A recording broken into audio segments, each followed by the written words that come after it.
Kanchenjunga express हादसे में जान गंवाने वाले लोको पायलट अनिल कुमार के परिवार को आखिरकार इंसाफ मिल गया है। रेलवे सुरक्षा के मुख्य आयुक्त की रिपोर्ट में उन्हें 17 जून को हुए हादसे के लिए दोषी नहीं पाया गया। इस हादसे में 10 लोगों की मौत हो गई थी और 43 अन्य लोग घायल हुए थे। अनिल को क्लीन चिट मिलने के बाद ही उनकी पत्नी रोशनी कुमार ने कहा कि ट्रेन हादसे के कुछ ही घंटों के भीतर मेरे पति को दोषी ठहराया गया था।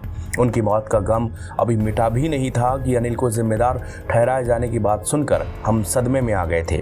हमें खुशी है कि रेलवे ने उचित जांच की और उन्हें निर्दोष पाया। अब उनकी आत्मा को शांति मिलेगी।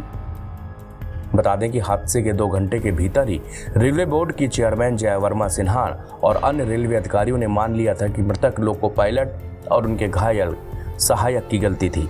हालांकि सीसीआरएस की प्रारंभिक रिपोर्ट में कहा गया है कि मालगाड़ी के लोको पायलट को कंचनजंगा एक्सप्रेस की मौजूदगी के बावजूद उस सेक्शन पर जाने की अनुमति दी गई थी।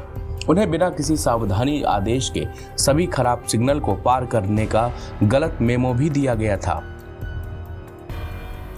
जांच में पाया गया है कि मालगाड़ी 78 किलोमीटर प्रति घंटे की रफ्तार से चल रही थी। तभी लोको पायलट ने कंचनजंगा एक्सप्रेस के पिछले हिस्से को देखा और इमरजेंसी ब्रेक लगाया, लेकिन ट्रेन कंचनजंगा से टकराने से पहले केवल 40 किलोमीटर प्रति घंटे की रफ्तार तक ही धीमी हो सकी।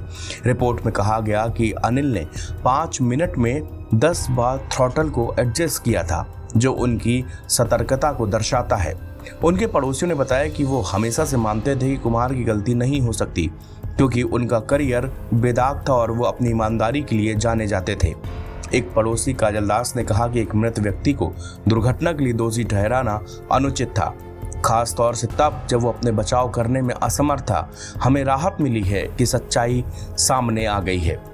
रेलवे अधिकारियों ने कहा कि अनिल कुमार के परिवार को 25 लाख रुपए का मुआवजा दिया गया है। एनएफआर के सीनियर अधिकारी ने कहा कि पेंशन आदेश भी जारी कर दिया गया है और ग्रेच्युटी का भुगतान भी जल्द ही कर दिया जाएगा। चूंकि उनके बेटे अभी नाबालिग हैं, इसलिए उनमें से एक को वयस्क होने पर रेलवे में नौकरी की पेशकश भी की जाएगी। यह घटना एक बार फिर से रेलवे सुरक्षा व्यवस्था पर सवाल खड़े करती है।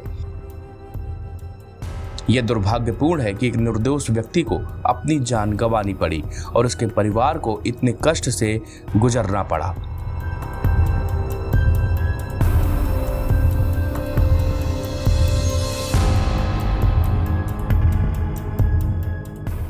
एनबीटी ऑनलाइन की रिपोर्ट।